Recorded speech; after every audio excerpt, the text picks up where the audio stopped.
Thanks to everyone for tuning in to another edition of OJ in the Morning. I'm Johnny Maffey alongside Owen Shadrick. It's a Tuesday here. We're recording the day after that wild non-wild card weekend. Wild card weekend was not wild, but how you doing, Owen? That was a crazy set of games. I'm doing well. And, I'm going to say right off the top, that has to be the best weekend of NFL football in NFL history. There is no way that you can possibly top what we just watched over the last 2 days. You cannot.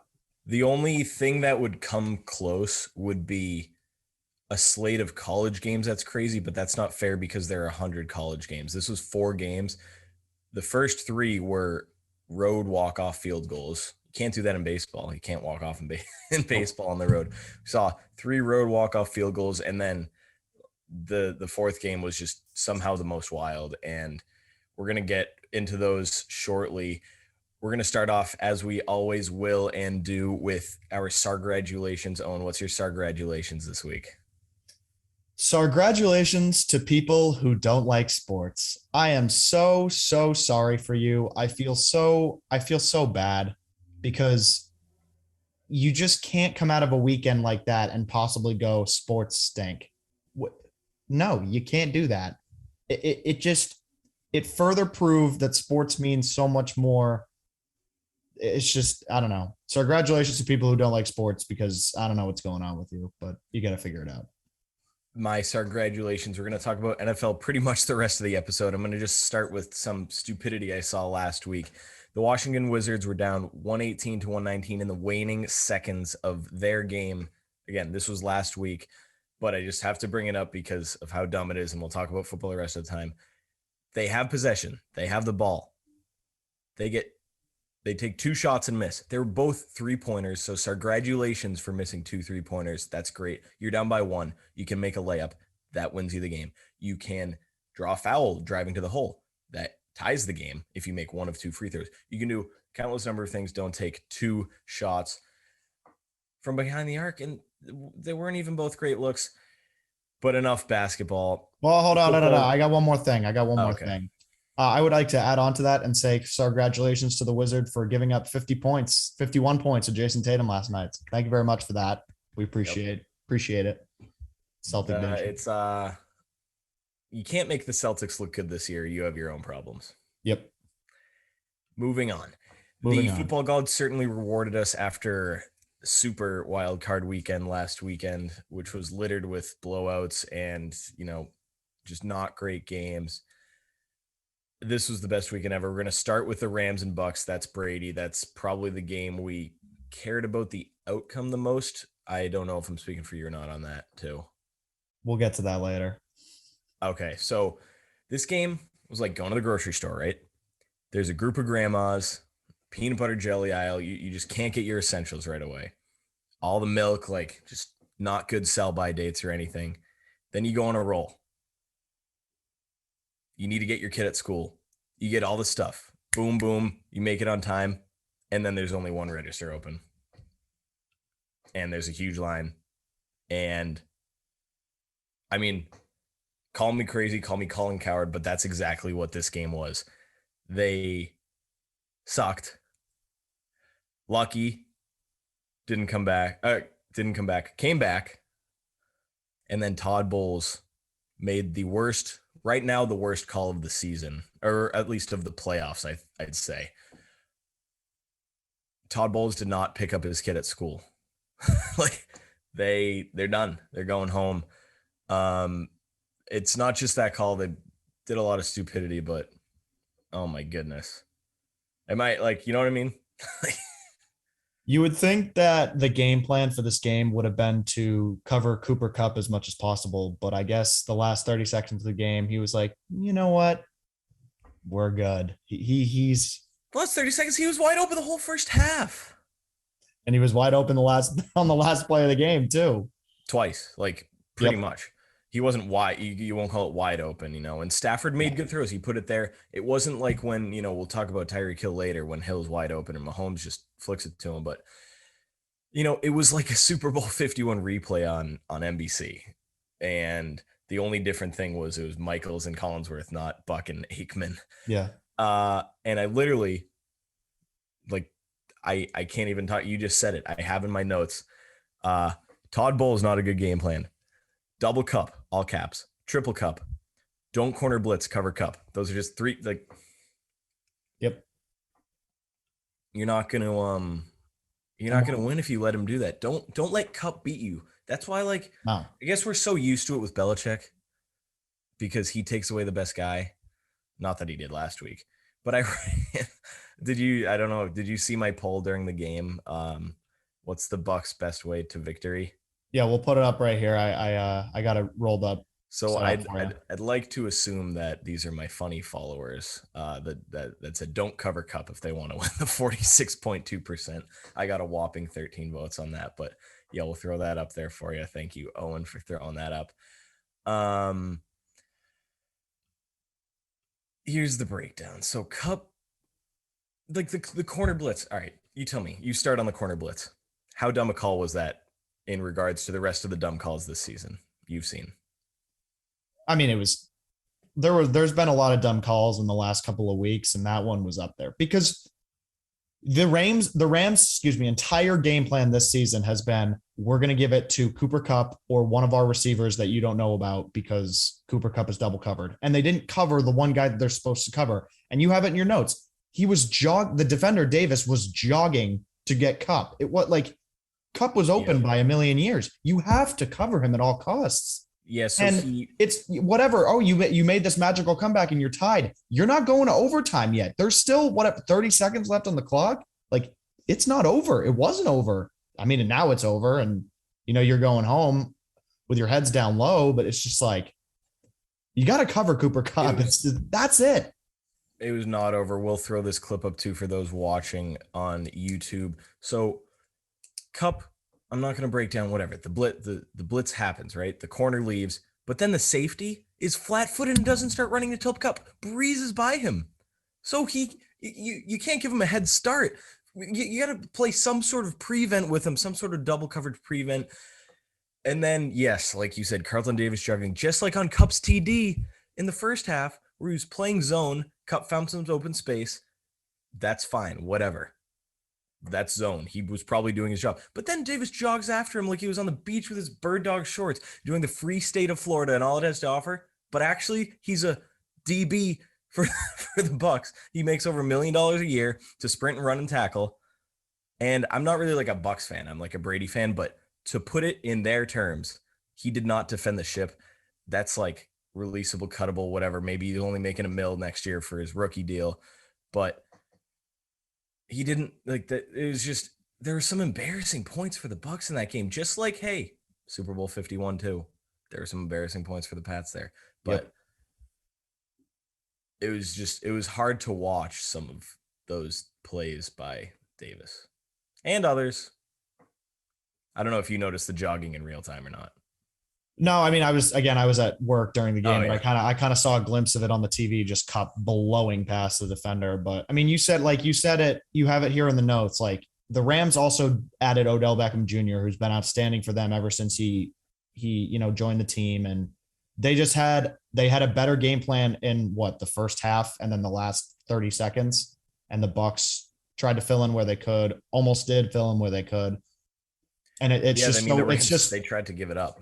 Yeah, I mean, I'll definitely talk about this later, but the fact that Brady almost did another comeback like this, it's mind blowing, and he is the greatest to ever do it, and there's no contest. And what's also crazy is, where did you watch Super Bowl 51? My buddy's house, between the living room and the kitchen. Actually, I was in the living room most of the time. I went to the kitchen for the first 3 minutes of the first half and was like, I need to go back. I literally watched in 3 rooms too. But so all that went wrong in that, all the different rooms we felt we had to watch because, hey, it did work. But all that went wrong. The Bucks were down by more at an earlier point than that 28-3 happened. That game got out of hand earlier for the Bucks than the Falcons were trying to run away from the Patriots. Oh, yeah. And then, yes, obviously the 1 point difference. That was the second biggest deficit of Brady's career. Yep. Fox put up that, or sorry, NBC put up that graphic. But hey, I mean, you know, it didn't. They didn't play great. The O line was not great at all. Mm-mm. Aaron Donald, Von Miller. That's why you have those That's guys on your team. uh-huh. The Bucks also during the comeback, they had great field position and didn't come back. Yeah. It took a while. Um, and that's kind of just how it made sense because they never really just turned it on. They just had so many opportunities that it happened. The Rams almost like the Bucks deserve credit for the comeback, but the Rams almost fumbled. Like the Rams fumbled this game away literally and figuratively multiple times. Like it just seemed like every time that the Rams got in good position or were about to be in good position to put the game away, there was a fumble, there was a stupid turnover, there was a turnover on downs. They wanted to lose this game as much as they wanted to win this game, and it showed in that fourth quarter when they were just trading turnovers. Yeah. Oh yeah, seriously. So, and then the turnover on downs too. That was the Rams giving them some opportunities, and then one of the fourth downs was what I thought was a hit on a defenseless receiver in Weddle smashing into Mike Evans's helmet. But the technicality, we see this every year. We see something new every year. I didn't know this is how it worked. The ball hit the ground a split second before Evans got clocked illegally because it was flagged. So that means the ball was already turned over, which I don't even understand if that's the right way to do it. That's kind of like the stat where like when you get a fumble on fourth down, it's not a fumble for loss because you already lost the position. Like if you didn't get it and then you fumbled it, it's not a fumble for loss because you technically didn't lose it. Your team. If that's the case, then like Hail Marys as the clock run out shouldn't be interceptions if the team intercepts it, but it is. It's like give me my fantasy points back.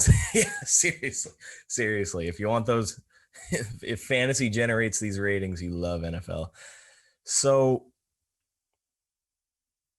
yeah, and then the other fourth down, he missed Scotty Miller wide open. He threw, I think, into double coverage or something. Yeah. I could talk about this game all week. It's crazy how the comeback, like it wasn't even, I don't know. I'm honestly like still at a loss of words. I was just running because I'm not a Bucs fan. I'm just the biggest Brady fan. You guys all know. And I don't know. I hope that wasn't his last game. I don't think it was. There's no way after everything he's done that he goes out on that because I truly believe that he believes that the Bucs have another Super Bowl in them. And okay. I think there's a limit. I think there's a limit. What? You do think that? Yes. I think with the Bucs. Yes. Oh, yes. I don't. So you talked about it on your notes as to whether he leaves somewhere and goes somewhere else. I think that depends on who they bring back because obviously they were trying to bring everybody back for a run this year and now it's over.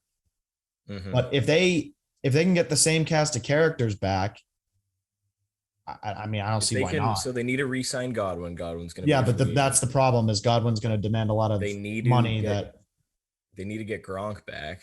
Yep. And we'll see what the running back situation is. The O-line, I mean, it wasn't healthy. That didn't help a lot. But the first half, they still only put up, 3 points. I don't know if it's going to be in Tampa Bay. Okay, so Bruce Arians is not a good coach. So give me this. If it's not in Tampa Bay, where do you see him going? This is what we're going to talk about we'll probably have a month, and I'm going to say it now. I'm going to preview it now. And I said this a bunch last time. But now it's more realistic. What if Jimmy's on his way out? Probably in San Francisco, right? Not that we agree. Yes, because Trey Lance is there, though. Right, not that we agree. But it's not crazy. It's the opposite of crazy for Tom to go one more in San Fran. They trade or release or whatever Jimmy, and Trey Lance develops one more year. And if they think Trey Lance is a guy, not the guy, a guy, then 2 years on the bench over a 8 to 14-year career is nothing. Yeah. But then there's also, hey, Minnesota. There is Tennessee. I mean, he should have gone to Tennessee. Like we're He's not going to Minnesota because they'll have a different. second. Yeah, well, unless like Leftwich or something goes there. Yeah, or I mean, McDaniels doesn't sound like he's going anywhere. Leftwich could go there. Dayball could go there. He's worked with Dayball before. True. Dayball, again, we'll talk about this thing later too. He deserves a job after what they just did. Well, yeah, again, we'll talk about that later, but 100%. So I don't know right now. And hey, we'll probably find this out on either episode 10 of Man in the Arena, which is there's an off schedule release with that. For those of you who don't know, Man in the Arena is this ESPN Plus documentary that Brady's basically narrating and doing. They follow each Super Bowl. They haven't released 10 yet. The 10th Super Bowl obviously was last year, his 7th victory over the Chiefs. And so a lot of people think they're not going to release 9 because they wanted to 10, because they wanted to see how the season played out. Maybe they use that and sell that, for his next year announcement, whatever that may be. Or just like the Chiefs Niners Super Bowl, which we could see a rematch of, he could do a Super Bowl ad saying something. Good. So I don't know. I don't know what I think he's going to be back. I don't know if it's going to be with the Bucs or not. I think he's going to be back and he'll be with the Bucs, but I guess we'll talk about that more as that develops. Absolutely. Game 2 Saturday night, the 49ers, the San Francisco Aaron Rodgers daddies went into Green Bay to the frozen tundra where, like we said, we told you it was going to be cold. The weathermen told us it was going to be cold. The weather apps told us it was going to be cold. And Aaron Rodgers, the 1 seed, both 1 seeds lost. Aaron Rodgers not heading to a Super Bowl yet again. There were rumors that he was going to boycott the Super Bowl. He was always going to boycott it. He was just boycotting the Super Bowl for a decade. Yeah. It's too funny. It's too funny that not only like this game came down to the play of special teams, and I think that's the greatest. I think that's just so great. Well, no, I do too. I think that's awesome. Football's 3 phases. If you can't let it come down to special teams. No, the quarterbacks played horrible in this game. They scored on their first drive of the game. The Packers, scored on the first drive of the game. And then the Niners, they kicked a field goal the first drive of the second half. So this gets into something where LaFleur and Shanahan have coached together before at lower levels. They actually, with the Washington football team, there were a bunch of those memes and graphics going around. That was funny. They are known to, at least Shanahan is known to, correct me if I'm wrong, script the first 15 plays of the game. I think LaFleur does similar things.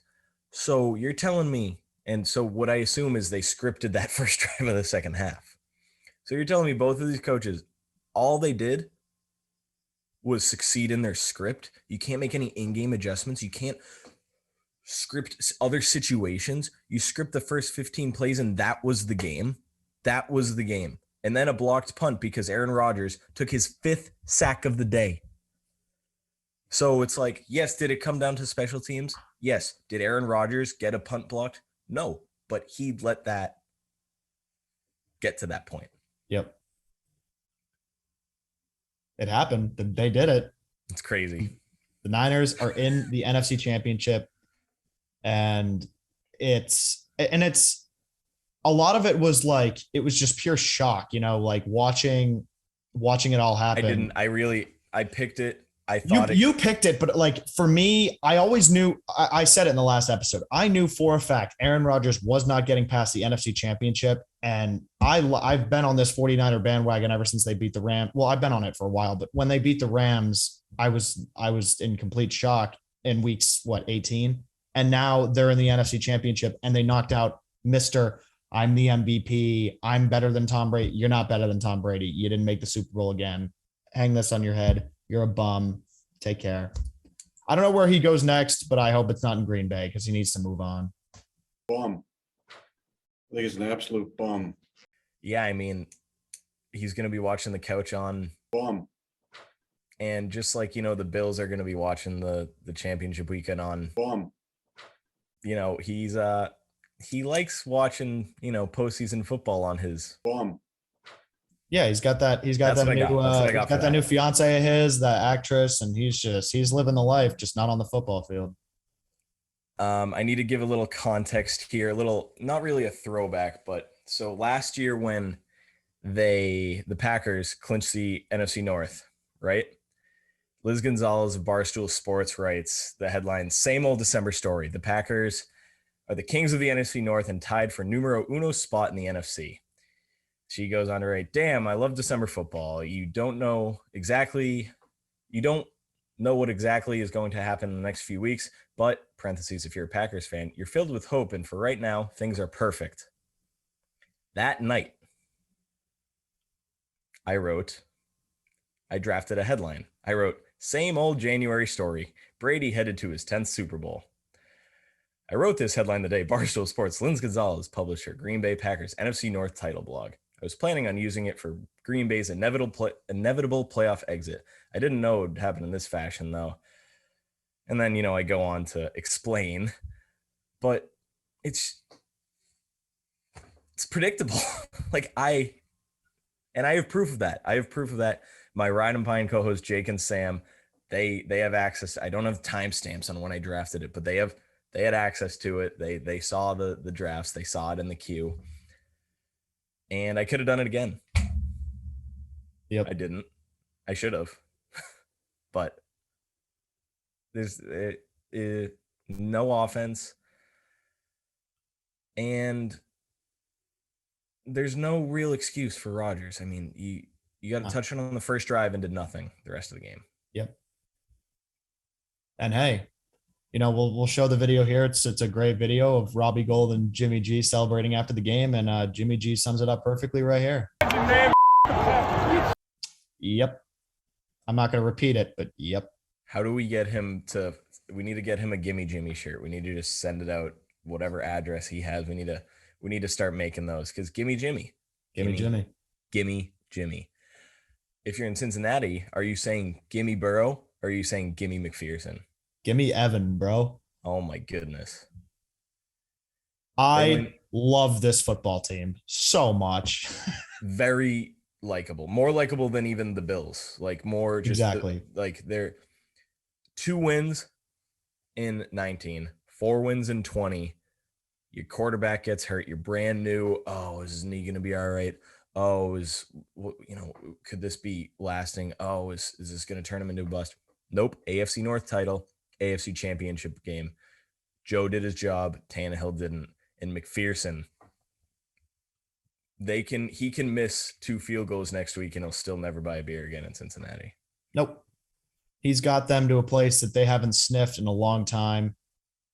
Well, him, but mostly Joe Burrow.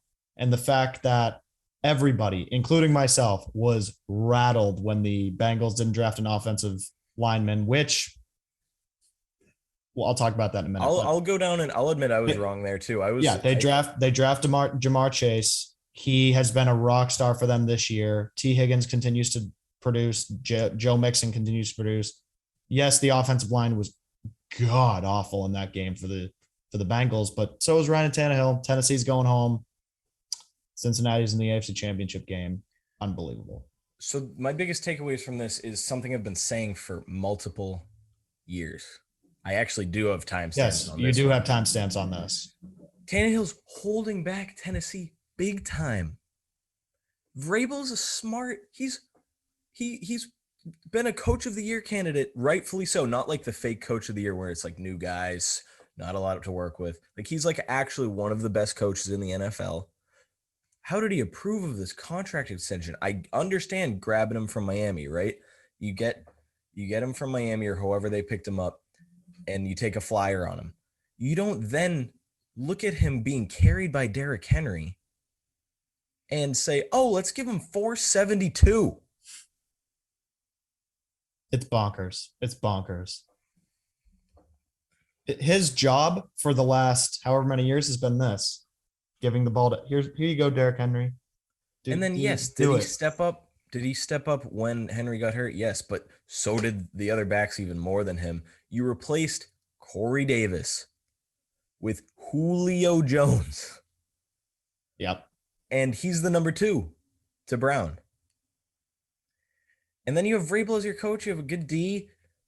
They just needed to score, what was it, 1916? They needed to score 20 points with Derrick Henry. Yep. A.J. Brown, Julio Jones. Should I keep going? Do I need to? I don't. You're good. I mean, it's kind of it, but it's sad. It's sad. And hey, imagine if Tom was down there. Like, holy moly. He wouldn't even be the story. It would be Vrabel and Henry still. And look, Tennessee's a good team. They're going to be near the top of the standings in the regular season for years to come. If they continue to have Tannehill. Congrats. They need to figure it out. And I don't know where that starts, but obviously, yes, they got hit with injuries all throughout the year from their receivers and from Henry right at the end. But they were the 1 seed and there's no excuse for going home, even if it was to Cincinnati, who's probably the hottest team in football right now. Especially when your D holds them to 19 points. Exactly. One last thing for me on this game is nobody cares about those division titles once. It's just like that expectations talk we had with the Red Sox and Pats after the Pats lost last week. Nobody cares about the division titles when you have the pieces and they know you can win the division.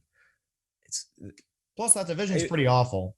Like, yeah, especially when you're playing the Jags twice, David Culley's Texans this year, and Carson Wentz. Yeah. And then you lose, you make Carson Wentz look good too, which maybe that's the D. I know I'm talking up the Titans D. Maybe that's the D, but I don't know. Vrabel's too. I said for years that Bill O'Brien was holding back Deshaun Watson. Now it's the other way around in this situation. Tannehill's big time holding back the Titans. And I don't know why they wouldn't change it. Like, why not make a change? Yeah. You're just going to do the same thing? Like, what you need to, first of all, you need to keep up with this game we're about to talk about right here. You need to keep up with Allen and Mahomes. I don't know. It's like congrats to the Bengals. They were awesome.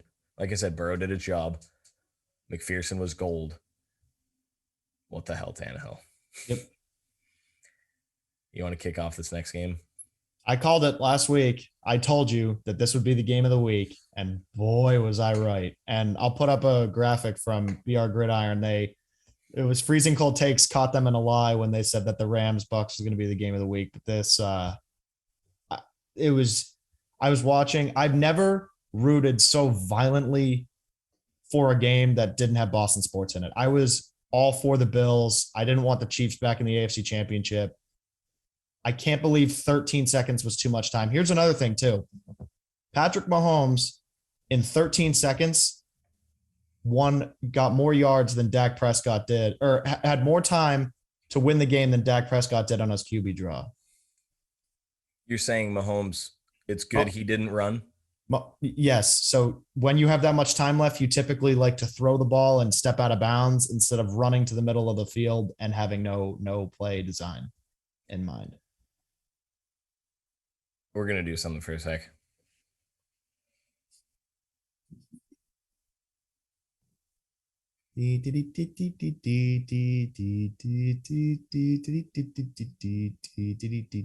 That was 13 seconds. The game-tying field goal drive by the Chiefs, 13 seconds, took less time than Dak Prescott's QB run of 14 seconds.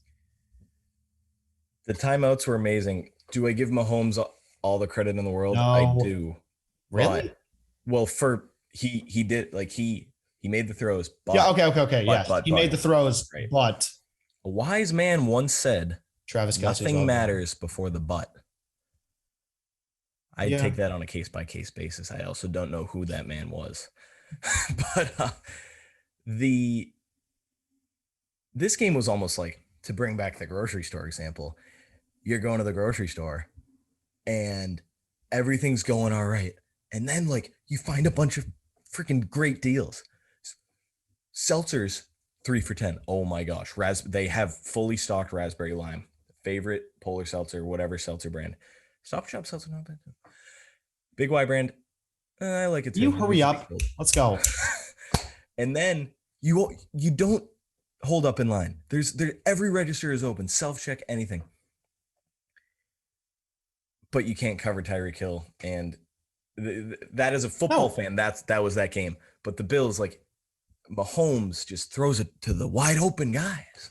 It was Kelce. That entire drive and overtime, once again, it was Travis Kelce wide open in the middle of the field. Like, really? He's right. He's the biggest guy out there. And Kelce's over here, and the safety's like, oh, I have to go get Kelce. And then it's too late. And he's already in field goal range and the game's over.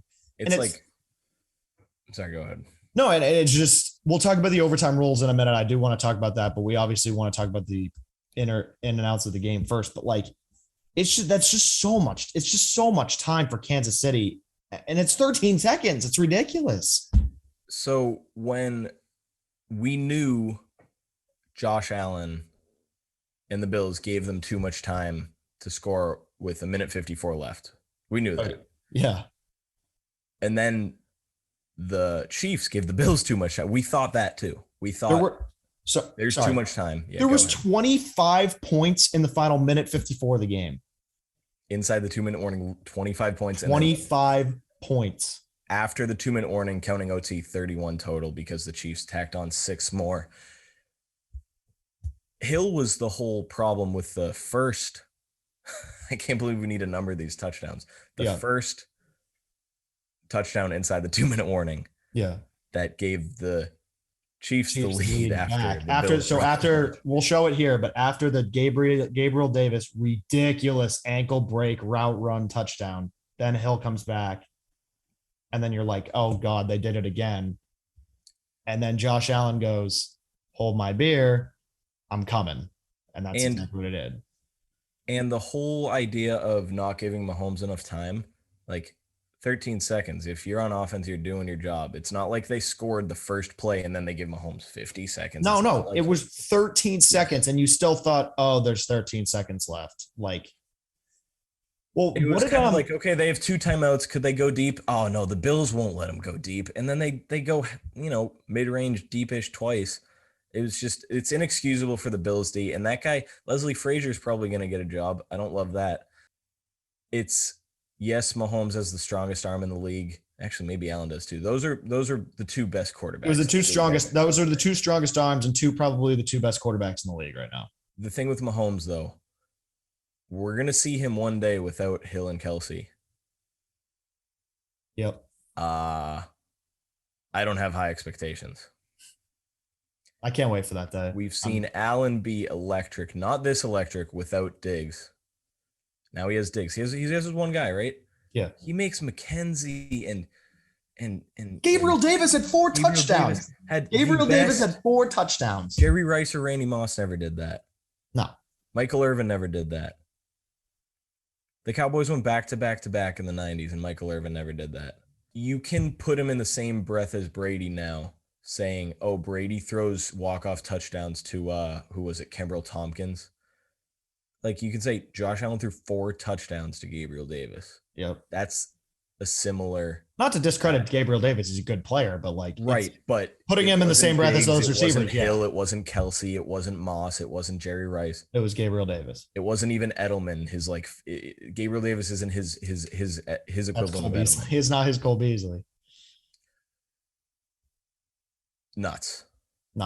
And I think Allen might be the best quarterback in the league. I mean, yeah, he doesn't have all the tools that Mahomes has. Yeah. Right? Yeah. I know. We got to get someone on that disagrees with me for this because I know you know what I'm saying and I know I've explained it to you off air before. I mean, and that's more like the fact that I've seen vulnerable Mahomes. It was earlier this year. It was against the Patriots a couple of years ago. It's just like he has vulnerabilities, and when a team exposes it, the Chiefs don't have a chance. But when you leave Travis Kelce and Tyreek Hill wide open all the time, it's over. It's over. And yes, was the game-winning touchdown an OT? Good throw, yes, but it was also just a back throw to show that many QBs in this league can make. Yeah. So I don't know. I mean, Allen's legs are scary. His arm is scary. It's scary to see what they do if they add a weapon. Tough loss for Bills Mafia. I mean, we're Pats fans. We're not supposed to be rooting for the Bills, but they're so likable. Not on D. We'll talk about that later. But they're, Allen's likable. Even Diggs is, he's so good. And it was funny. Like he's not watching this celebration. Now they're pissed. Yeah. Now they need to make some changes.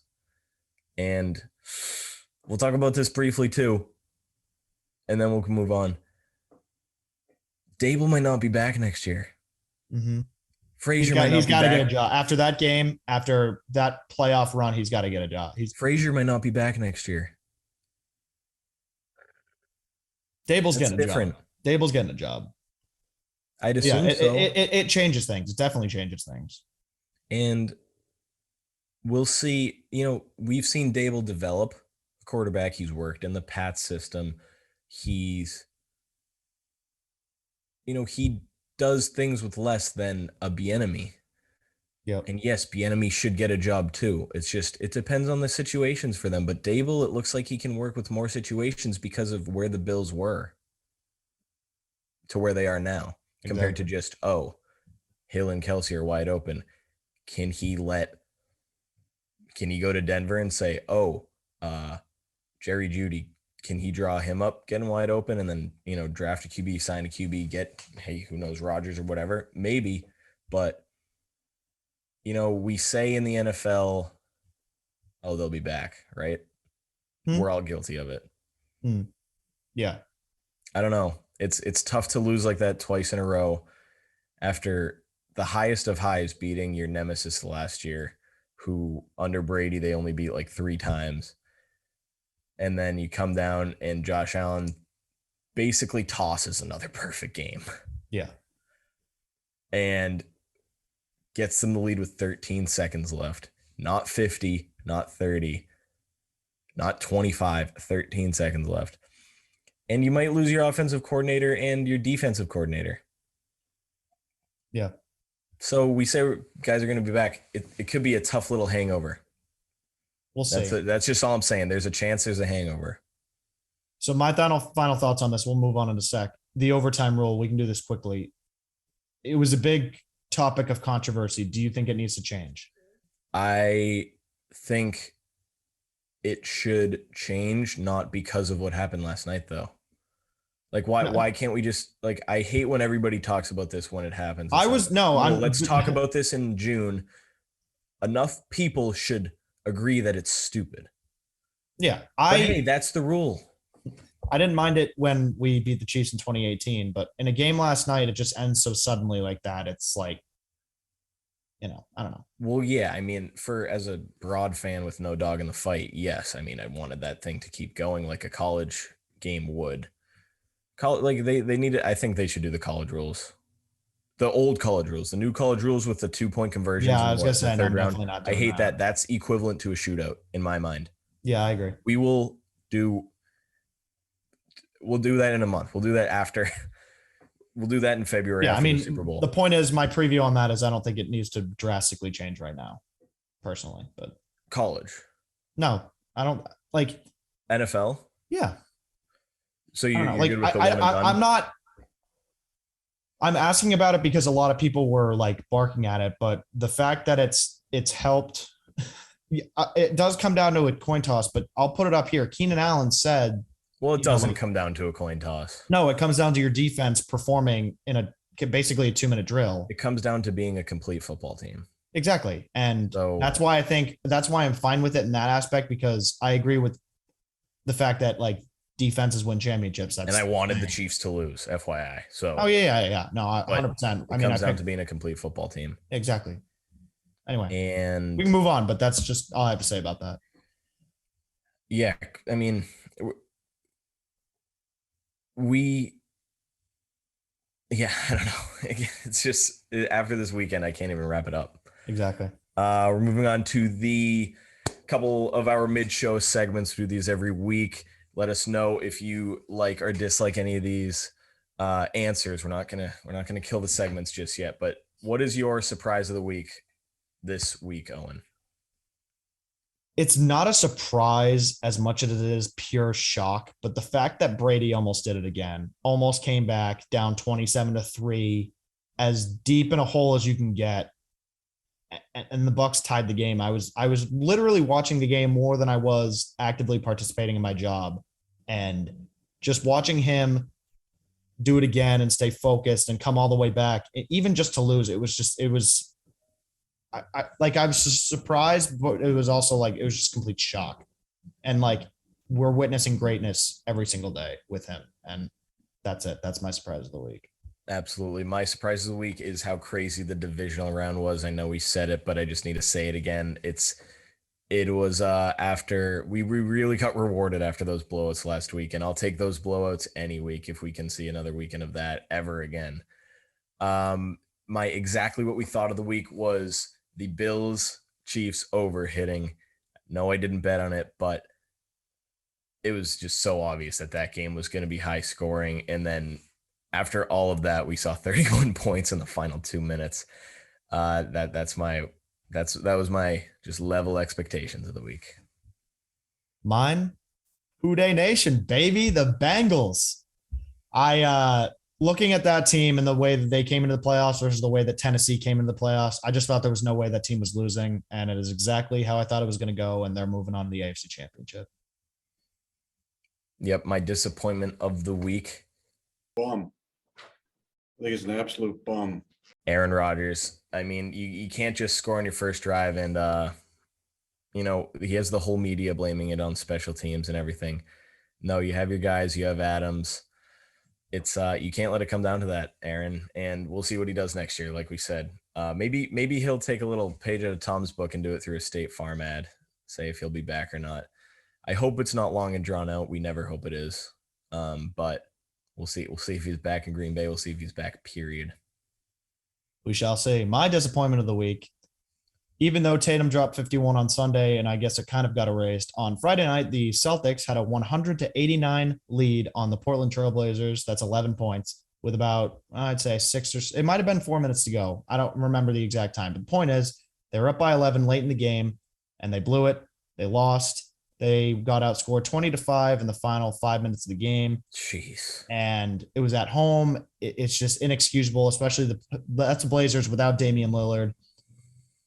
The deadline is coming. We will talk about that on the show. The Celtics have already made one trade. That's, it doesn't mean anything in the present besides freeing up money, but time to make some moves, Brad. Time to make some moves, boys.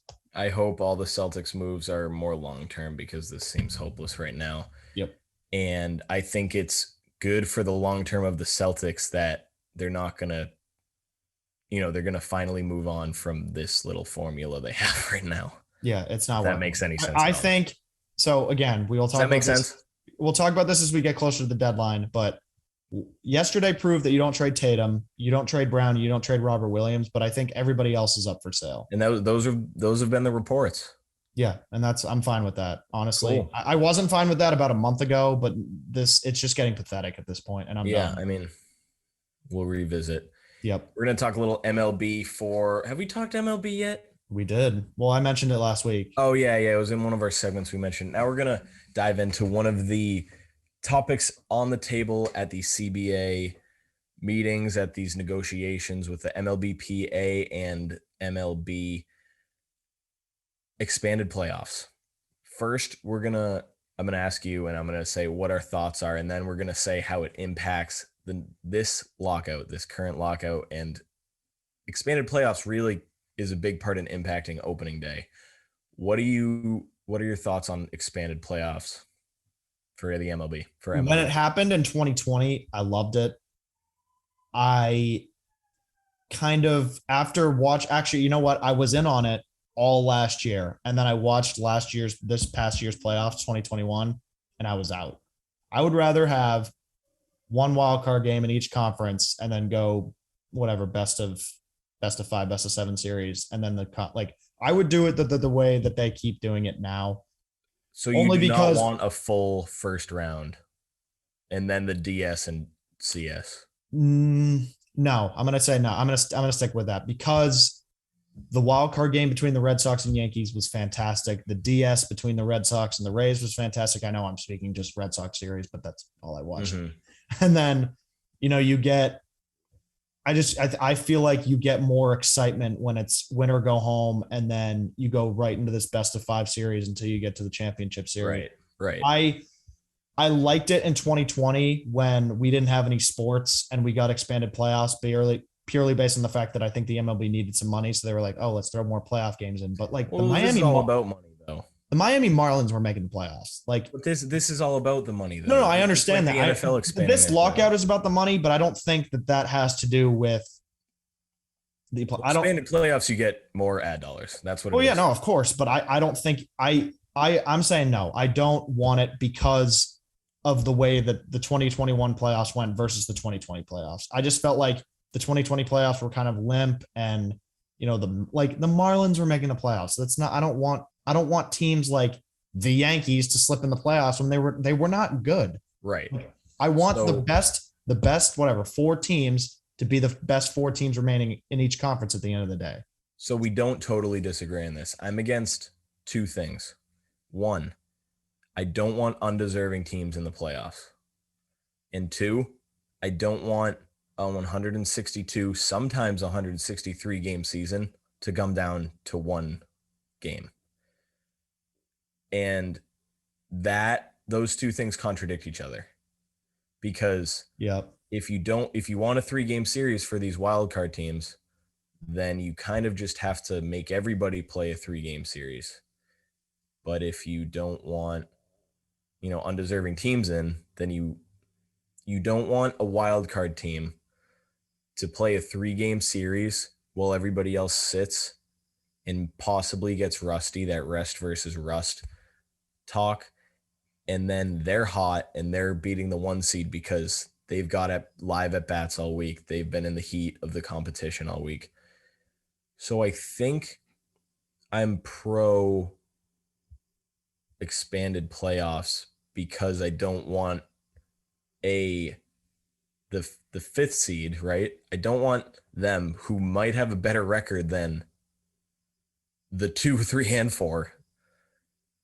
I don't want the easy divisions, or I don't want the hard divisions to get, why am I left blanking? out?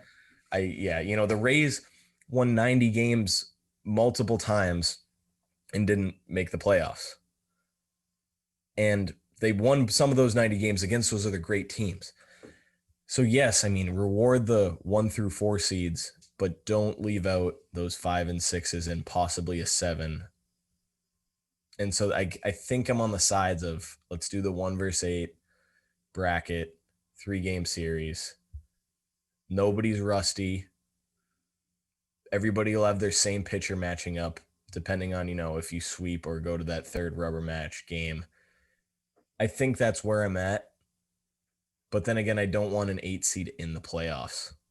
But I think, my debates with myself. Yeah. I think that's where I'm at. So if you look at it, what this year was in the American League, for instance, it was the best probably weekend of baseball because the Red Sox played the Nationals. They almost lost to them on Saturday, but came back and won. And then they won Sunday to make the wild card game. The Yankees, I think they were playing Tampa and beat Tampa because Tampa was already clinched the division, so they didn't try. But teams like Seattle got a chance and Oakland got a chance, but I guess Oakland more than Seattle. Seattle was a fun team to watch, but Oakland and Toronto were the 2 teams after Seattle, and they didn't deserve it. Right. I just think that, I'm not saying, oh, here's a playoff spot, Seattle, because you were good for the final month. These teams were good all year. The Yankees started off great, slumped in the middle, slumped a little bit at the end, and then kind of revived themselves to make the playoffs. And that's the formula to do it. And the Red Sox were kind of the same way. But then the Yankees only had 1 game to. I don't know. I like the fun of win or go home. And I think obviously there's controversy there, but I don't know. I think it's good for the league because I feel like it draws more people in. Another thing with the win or go home is it's going to often be advantage big market teams that can pay an ace. There are teams that can afford 2 or more aces, and there are teams that cannot afford 1 ace. I don't know. That shouldn't matter. Like if you're a good team all year, and can't make the playoffs, I don't know, based on what you do in the regular season, and you need 2 aces to do that. Like I don't know. Seattle did it. Seattle almost made. No, I'm saying for a we one. didn't have 2 aces. I'm saying for a 1-game wild Sorry, card. the Red Sox didn't have 2 aces, and the Red Sox didn't make the World Series, but they, took advantage of that wild card game. And Houston didn't have 2 aces. Houston didn't have an ace. They had nobody. Houston was throwing out Limpy McLimpster. I don't even know what the hell his name was. They pitched their asses off. I'm not saying they didn't. But we've seen the formula. The ace argument is irrelevant when Houston made it without an ace. And we've seen the formula the couple years before this, where Scherzer, Strasburg. Well, yeah. Cole, Greinke was the 3. It was Cole, Verlander. The Dodgers have multiple aces, or at least they did. The Red Sox had Sale, Price, Evaldi going great. Sale wasn't and that's where money goes into it. Yeah, but I mean they weren't the wild cards; those are division winners. You're talking about teams making the playoffs. Yeah, no, I know. I just don't love it all coming down to 1 game. It's not football. I disagree with that. Yeah, it's fair. The Hall of Fame announcement is tonight. Oh, wait. One more thing sorry. So one more thing on the lockout. Okay. Millionaires versus billionaires. I just need to say this. It might sound obvious. I'm on the side of the millionaires. The players. Yes, but they can't act like they're not millionaires. Sometimes they act like, oh, I'm going out and risking this. No, you're a millionaire. In the public eye, people will side with the owners if you act like you're, just the common man. We've seen it before. We're not really seeing it this time around. We saw it during the COVID talks, during the COVID negotiations. I just had to say that. I just had to mention it. No, I agree. And it's like, I see both sides, like why this isn't working, because yes, the players are complaining that they're millionaires, but they're not getting paid enough. And it's like, you're millionaires. And the owners are being like, oh, you guys are being like whiny little brats. And it's like, can you just like agree, please? It's just, I'm going to say this until it's over, but I just don't get it. Like, I don't get why you're trying to grow the game. That's been your goal for the last 10 years because baseball is dying, and it's evident because of stuff like this. If you don't put an agreement out there and you don't put teams on the field and free agents to signing and things for cities to get excited about, you're ruining the game of baseball by bickering back and forth. We'll get to the Hall of Fame. I don't want to talk about this. And then as this, I don't care as much about that growing the game argument you just used unless they delay the season. That's what I'm saying. That's what I'm saying. If the season is delayed, no, that's what I'm saying. If this, obviously, we talked about this the other day, but like I got in the car and I was like, I miss baseball, and you're like, it doesn't matter right now, and I'm like, no, I know, but I miss free agents being signed and winter meetings and everything starting on time. Because you always say you miss baseball in general. Yeah, I always say I miss baseball. As do I. But there's some people saying, can you end the lockout already? I miss baseball. It's like, yeah, no, like nothing's going to start. You can find your content. I just listened to John Boy in Section 10 this week. Like I just like Lester just retired. Like you can find your stuff that you normally find. Are there not signings right now? No, we got some great signings done before this, and we'll get some more after this. And if you really miss it that much, we're talking about minor leaguers and prospects and everything, and the draft and college baseball. And FYI, Back to the Futures dropped yesterday. But one reason I think it could be delayed, this is from John Boy himself. He said on Talking Baseball last week, both sides might try to use the expanded playoffs as leverage. That's not good for progress. No. Because the players, this is coming from him, and this is like I could have thought this myself, but this is where I heard it first. The owners want the money. They want the revenue. The players, they want a chance to get into the playoffs. Yeah. If you can beat the 1 seed, say the starter gets hurt late, whatever. It's going to happen one day if we do this 8 versus 1 bracket style. but that is not good for progress for No. March 31st. March 31st is opening day. I guess that's all I got for now. We could talk about a lockdown forever and it's lockout. Sorry, lockdown, lockout, whatever. I'm talking about COVID here. Is it time to make some predictions? For the Hall of Fame. Oh, for the Hall of Fame. Yes, I'd love to talk about the Hall of Fame. You want to cut If you want to talk about the Hall of Fame, we talk about. I'm gonna cut out my fake transition. Keep it in there. No, I'll keep it in there. I am very excited to hopefully hear David Ortiz's name called tonight. I think it would be a crime for him not to be a first ballot Hall of Famer. And obviously everybody has their reasons, blah, blah, blah. But I think he should be in there. Obviously, I think Schilling should be in there. Obviously, I think Bond should be in there. But I just. So Schilling's on my ballot. I think so. Here's my thing. There's the argument about Bonds and Clemens, how they were Hall of Famers before they juiced. Yeah. And then there's the Poppy argument where he was on the list, but he never failed a test after that 2003 season where he didn't fail a test, but he was just on that list. Mm-hmm. So it's like, okay, well, he was phenomenal from 04 to, so say he did in 03. He was still phenomenal from 04 right up until he retired. Yeah. Right up until that Indian series where, yeah, the Indians kind of embarrass us. Yes. But Poppy's on my ballot. Schilling's on my ballot. And you know what? If I'm not a voter and I didn't watch Bonds. Exactly. If Bonds and Clemens were Hall of Famers before they juiced, then put them in. Mm-hmm. I don't think Sammy Sosa and McGuire. I think they were good because they juiced. I don't like when people are putting these juice guys in and they say they don't care about the juice. They don't use the argument I just said. They don't say, oh, they had the careers before. They use the I don't care that they juiced argument, and then they don't put Manny Ramirez in. Yeah. If you're voting for the steroids, you're putting Manny Ramirez in. 500 plus home runs. Do you put clutch, great hitter, made that Red Sox lineup what it was. Do you put Alex Rodriguez in? I do not.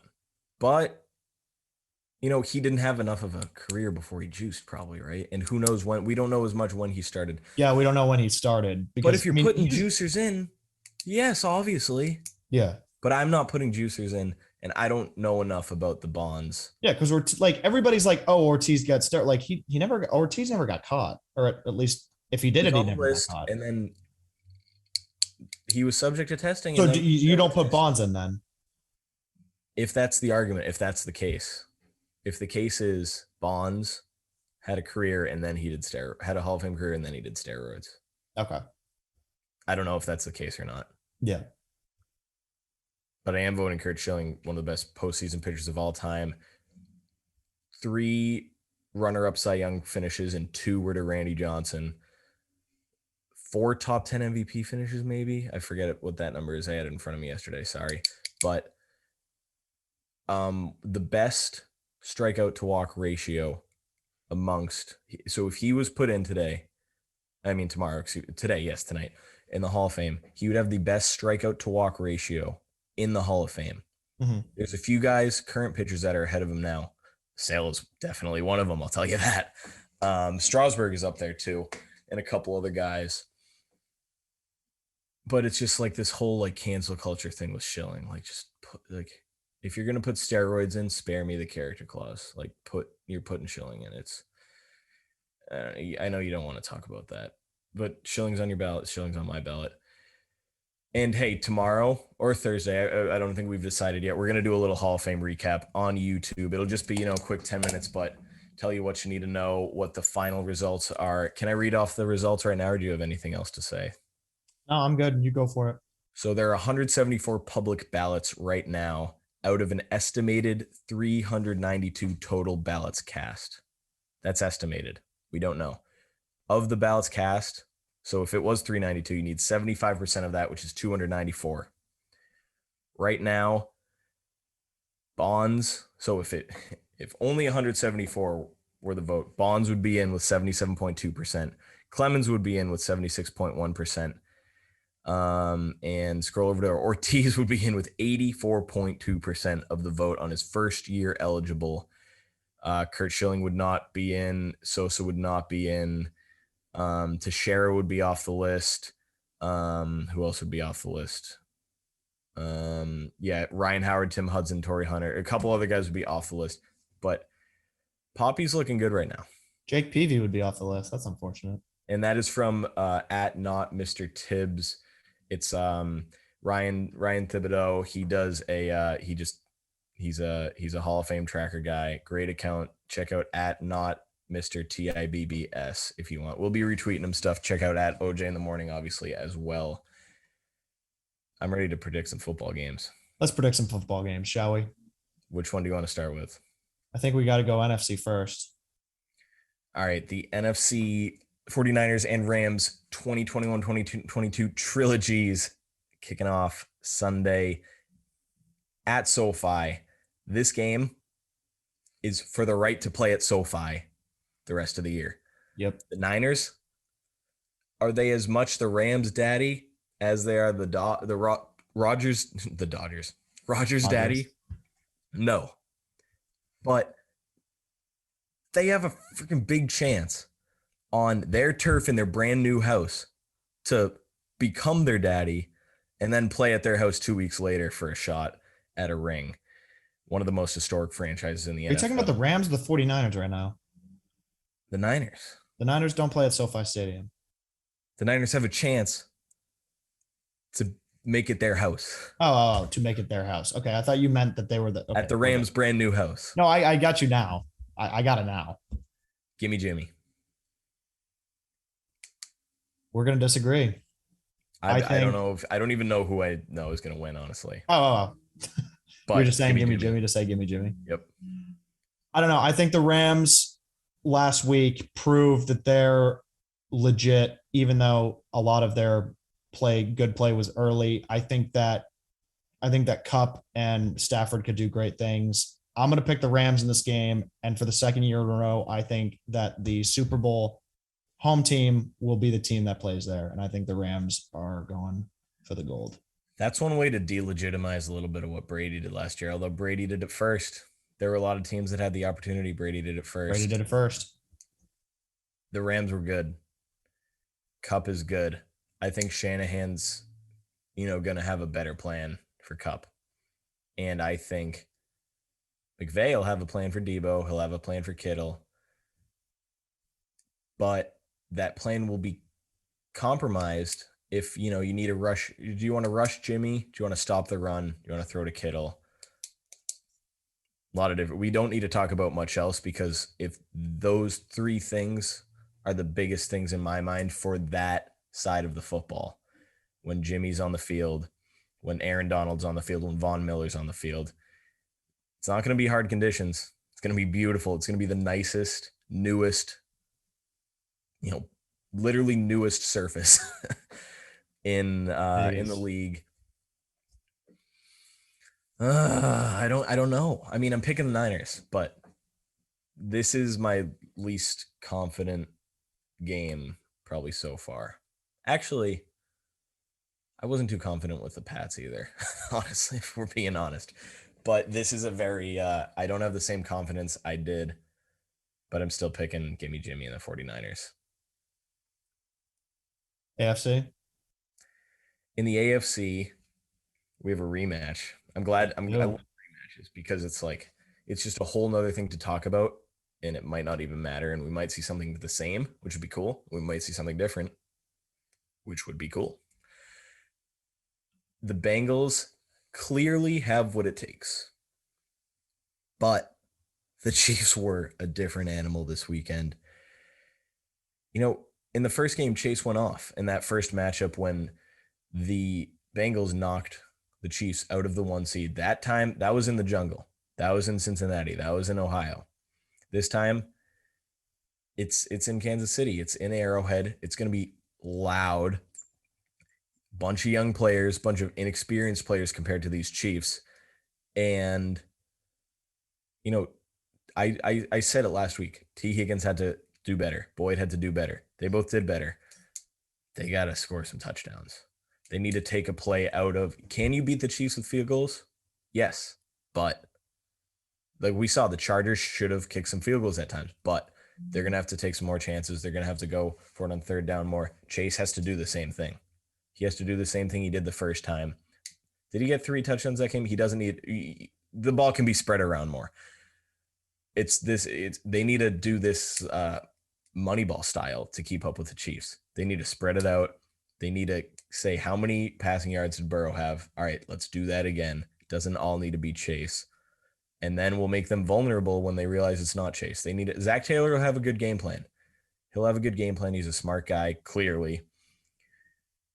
And you need, it'll come down to what happens on the other side of the ball, right? Yep. Got to cover Hill and Kelsey. So who do you have? I was going to let you talk first and then pick after. Okay.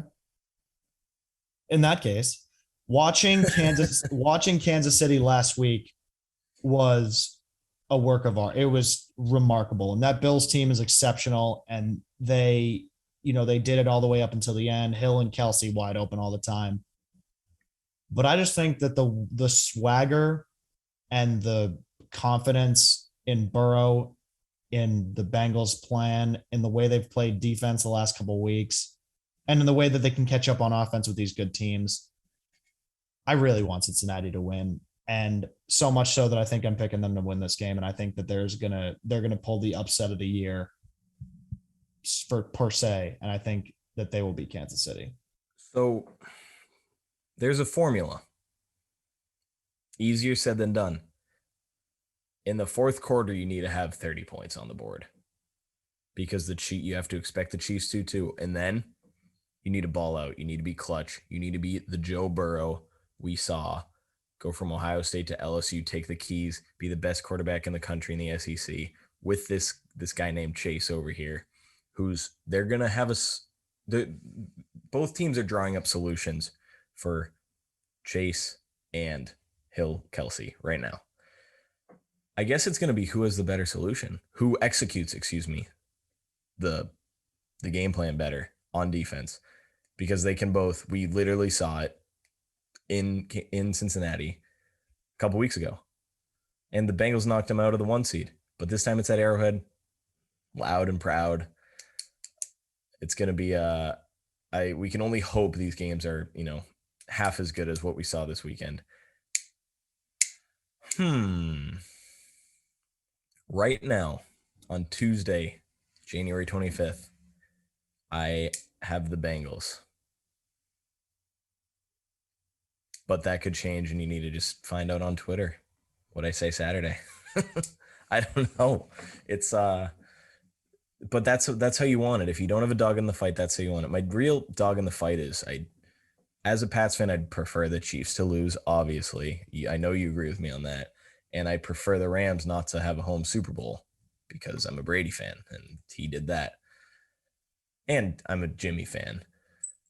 But I don't know. As an outsider with no dog in the fight, this is awesome that I don't know what's going to happen. Exactly. And I think after what we watched this weekend, there's no better 2 matchups, I think, than what we have with the Niners and the Niners and Rams trilogy. And the old or the young versus the, I guess you could say old and retro and the retrospect. Well, their experience, there's no doubt about it. I would say the young versus the experience more than the old.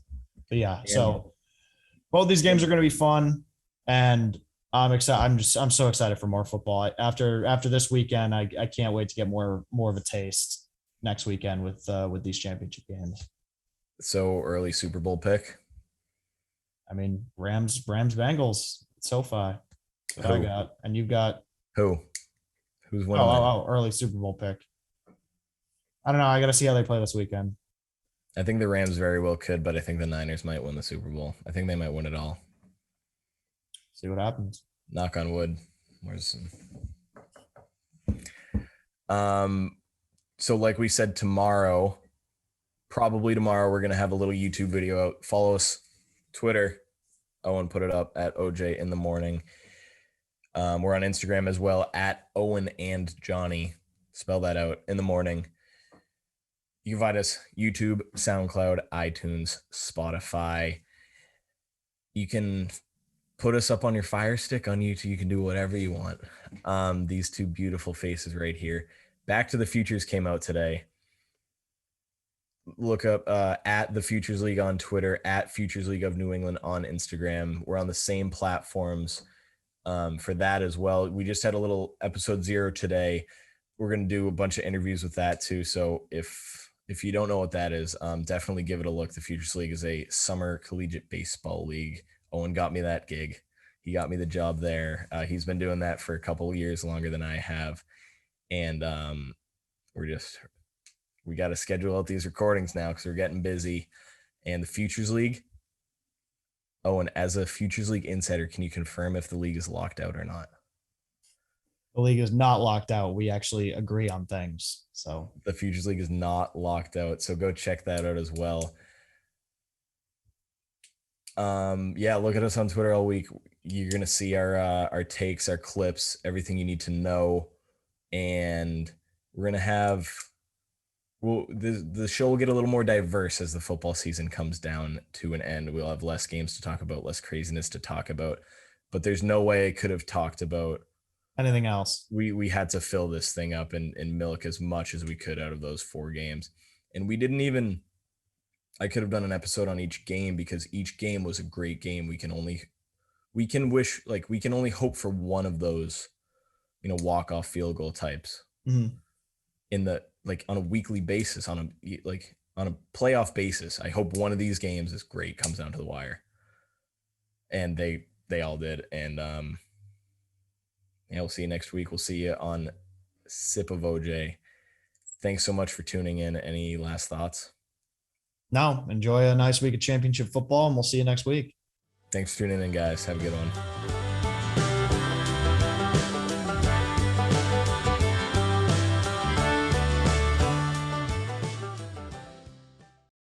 Owen and Johnny, OJ, baby, in the house.